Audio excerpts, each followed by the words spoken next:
আয়শা, আমি থানায় গেলাম। গফুর আর রানাকে স্কুলে পাঠিয়ে দিও। শোনো, তুমি রানাকে বলে যাও সে যেন কারোর সাথে ঝগড়াঝাটি না করে। রানা, ঝগড়াঝাটি করা ভালো না, কারোর সাথে ঝগড়াঝাটি করিস না, কেমন? আচ্ছা বাবা। এই তো লক্ষ্মী ছেলে। বাবা, বাবা ও তো রোজই বলে ঝগড়া করবে না, কিন্তু ঝগড়াঝাটি না করলে ওর পেটের ভাতই হজম হয় না। বাবা, আমি যদি তোমার মতো হাবিলদার হতাম তাহলে রানাকে রোজই একবার করে থানায় ধরে নিয়ে যেতাম, ওকে শিক্ষা দিয়ে ছাড়তাম। হাবিলদার ছোট পদ, ছোট চাকরি, না হবে ইন্সপেক্টর না হবে এসপি, উনি হবেন হাবিলদার। কেন, হাবিলদারের সম্মান কি কম? দেখিস না বাবাকে সবাই কেমন সম্মান করে, সালাম দেয়। কি হলো, তুমি কি বসে বসে ওদের কথা কাটাকাটি শুনবে নাকি থানায় যাবে? আহা, যাচ্ছি তো। গফুর, রানা, আর কোনো ঝগড়াঝাটি নয়, সোজা স্কুলে। মামুনি, তুমি কবে স্কুলে যাবে?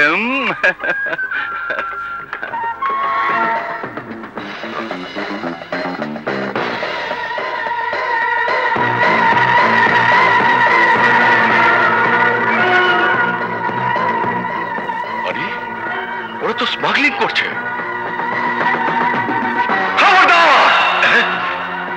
কেউ পালাতে চেষ্টা করবে না, তাহলে গুলি করে মারবো।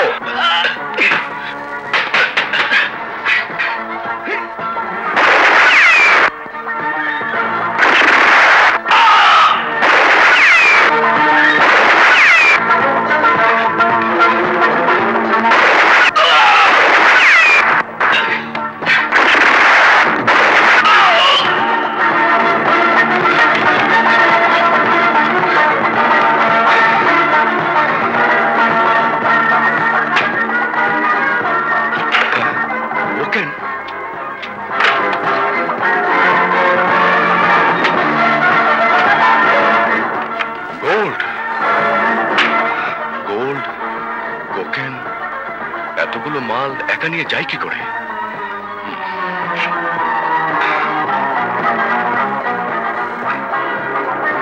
Hello, police station. হ্যাঁ বলছি। স্যার, আমি শওকত বলছি।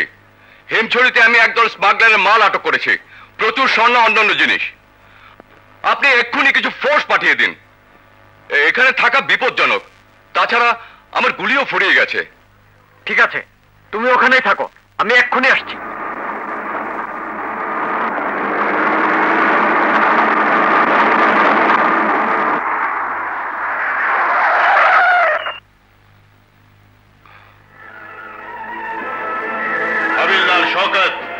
যে মাল তুমি আটক করেছো সে মাল আমার। আপনার মাল? হ্যাঁ, আমার।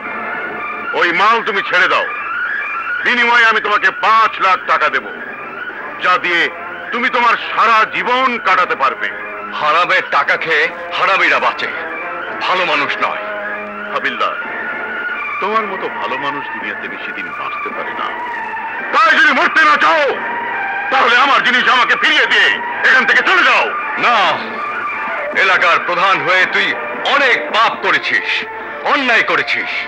এবার আমি তোর মুখোশ খুলে দিয়ে তোর হাতে আইনের হাতকড়া পরাবো। সামান্য এক হাবিলদার হয়ে আমার হাতে হাতকড়া পরাতে চাস? এই, ওকে মেরে ফেল।